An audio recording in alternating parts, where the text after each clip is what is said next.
Hace poco más de 2 semanas el señor Franklin Nieves, fiscal en el caso en el que se terminó condenando a más de 13 años de prisión a Leopoldo López, el líder opositor en Venezuela, decidió salir del país. Hoy está aquí con nosotros para contar algo de lo que ha vivido y las razones que le llevaron a tomar esa decisión. Primero, bienvenido.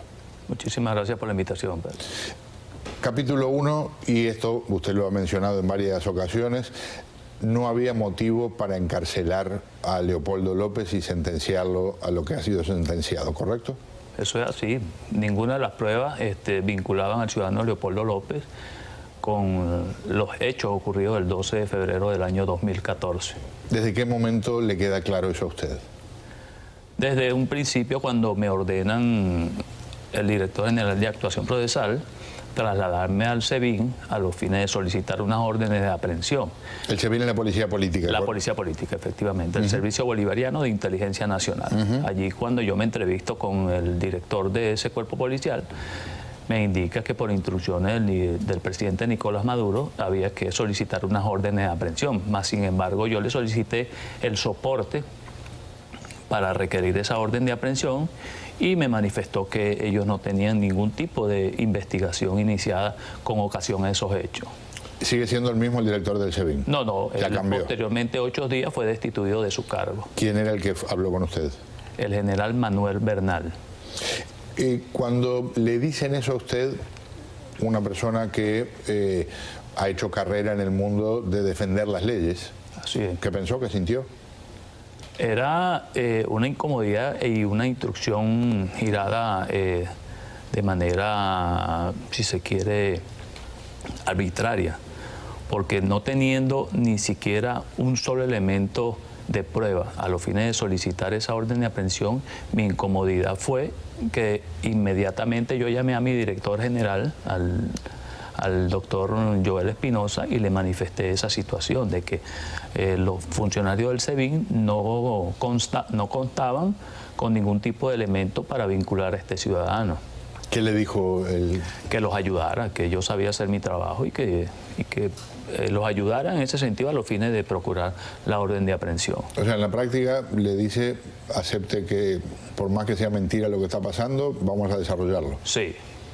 Cuando termina preso Leopoldo López y comienza el proceso ya a nivel de corte, la jueza Susana Barreiros en algún momento habla con usted de lo que hay detrás de esta circunstancia, o el caso se desarrolla con usted sabiendo que las cosas son mentiras y con la jueza usted intuyendo que sabe eso, o hubo algo específico que hablaron entre ustedes? En inicio ella no tenía conocimiento de la investigación.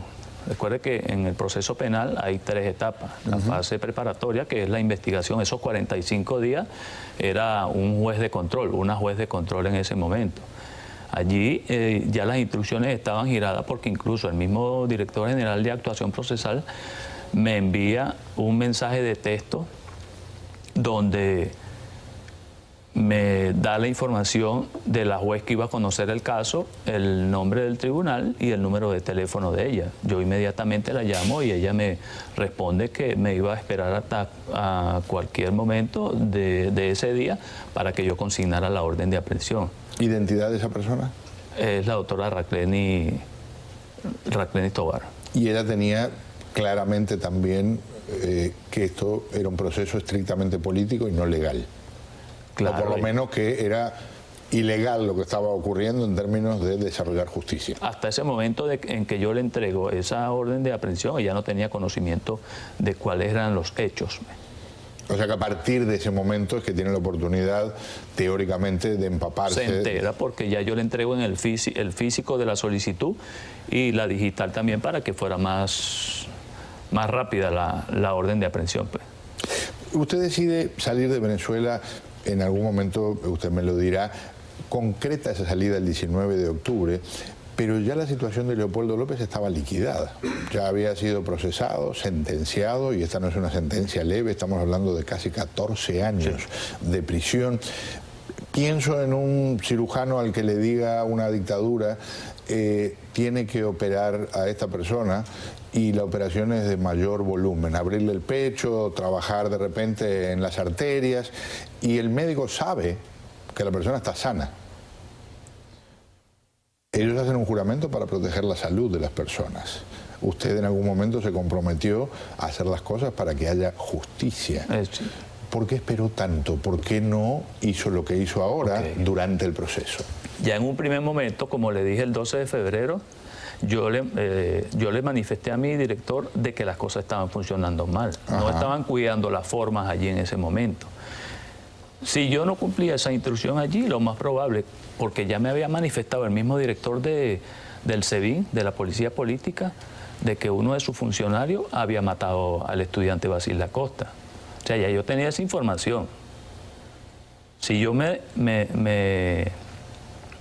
insubordino, si se pudiera decir esa palabra en ese momento, no acato esas instrucciones del director general ni del apoyo que me estaba solicitando la Policía Política, lo más probable era que yo pasara un tiempo allí detenido y todavía tuviera ese proceso penal vigente. En otras palabras, es correcto decir que usted prefirió seguir un proceso en el que otra persona termina preso y usted libre. Sí, claro, porque es que ya se podía iniciar y después, posteriormente, con esa investigación, desvirtuar esa imputación que le pudiéramos hacer al ciudadano Leopoldo López. Pero usted vio que el camino seguía en una dirección contra él. No ocurrió así. No ocurrió así porque las cosas siguieron hasta el final, hasta el 10 de septiembre. Pero ¿y por qué no puede usted, en algún momento de ese proceso, tomar la misma decisión y dar los mismos pasos y básicamente escaparse? Se me enfermó un familiar, me siento mal, tengo que estar en mi casa un par de días, buscar una forma de yo no voy a denunciarlo, pero no quiero participar de esta circunstancia, o directamente tratar de escaparse como lo logró. Okay. Usted demostró que se podía salir de Venezuela. Pero es que sin mi presencia o con mi presencia, la condena era fija. O sea, si yo no estaba presente, igualito a Leopoldo López lo iban a condenar. Entonces, decidí aguantar, si se puede decir, hasta que hubiera esa condena, esa sentencia condenatoria, y poder revelar yo esa información de cómo había sucedido antes, durante y después de ese proceso. O sea, usted dijo en algún momento para sí mismo, voy a aguantar esto, estoy haciendo algo que está mal, pero el bien que puedo encontrar es que una vez que tenga la oportunidad yo lo voy a denunciar. Exactamente. Pero ¿cómo se siente? Dígame, porque mientras usted habla conmigo aquí, y usted puede tomar el paso que le parezca apropiado con su vida, tal vez desarrollar una vida extraordinariamente exitosa aquí en Estados Unidos o en otra parte del mundo, hay un señor encerrado en un calabozo, en una cárcel, y en este momento el calendario dice que no saldría hasta dentro de muchos años. Okay. Es por eso que decido hablar. ¿Pero cómo se siente? Claro, yo siempre lo he manifestado, o sea, la conciencia en mí, durante ese tiempo, desde el 12 de febrero, en que solicité esa orden de aprehensión y sabía que las cosas no se estaban guardando la forma allí, o sea, mi vida cambió a partir de ese momento. Pero cuando usted dice siempre lo ha manifestado, usted no lo manifestó durante el juicio, ¿eh? Usted no le dijo a nadie públicamente me siento mal porque estoy haciendo una cosa claro que no va. Claro que sí, uno se reúne con las mismas, por lo menos con mi esposa. Ah, bueno. Con los mismos fiscales, claro, bueno, con los mismos compañeros, con los mismos jueces, con los mismos compañeros abogados que uno hace la vida diaria en los tribunales. O sea que una cantidad de personas sabían que usted estaba descontento con ese proceso. ¿Y no le daba miedo si decía eso? ¿Cuál era la diferencia en decir, no voy a participar, me voy? No, pero es que de repente uno sostiene una conversación con una persona privada y no lo manifiesta. Sin embargo, allí había muchos funcionarios. Cuando se hacía la audiencia del juicio oral y público, habían no sé qué cantidad de funcionarios. Vestidos de civil, funcionarios uniformados del mismo SEBIN, del DIN, que ahora es DIGESIN, Dirección Contra Inteligencia Militar, funcionarios de la Guardia Nacional, funcionarios que se le ponían al lado a uno para ver que uno estaba hablando. Cuando uno estaba conversando por teléfono, se le acercaba una persona que uno desconoce. Uno de repente no sabe quién es una persona porque en el Palacio de Justicia hay muchas personas que acuden diariamente allí y uno desconoce quién se te puede poner al lado a escuchar lo que tú estás conversando con otra persona. Lo que no me ha contestado es cómo se siente. ¿Cómo se siente hoy? ¿Cómo se siente en este momento? Mal, y por eso es que quiero decir la verdad de lo que aconteció. Todo ha sido una gran mentira, entonces. Sí, una farsa.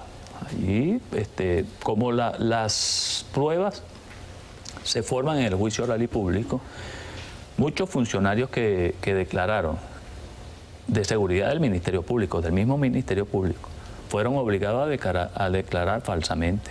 O sea, cuando nosotros le tomamos el acta de entrevista, ellos declararon que sucedió una situación en la Fiscalía y eso no había ocurrido. Por lo menos tenemos un ejemplo del incendio que sucedió en la Biblioteca Central del Ministerio Público. Allí uno de los funcionarios se obligó a que dijera que había existido el fuego abrasante, tal cosa que no sucedió, que había usado el extintor para apagar ese fuego. Eso fue mentira. Cuando los mismos funcionarios de la Fiscalía, de la Unidad Criminalística contra la Vulneración de los Derechos Fundamentales, realizaron la inspección y colectaron algunas evidencias, ese mismo día colectaron una botella contentiva rota, pues, que se encontraba allí. Era un pico del pico de la botella con un trapo puesto. Un cóctel molotov. Pues, lo que se llama la bomba molotov. Mas, sin embargo, esa mecha no hizo fuego.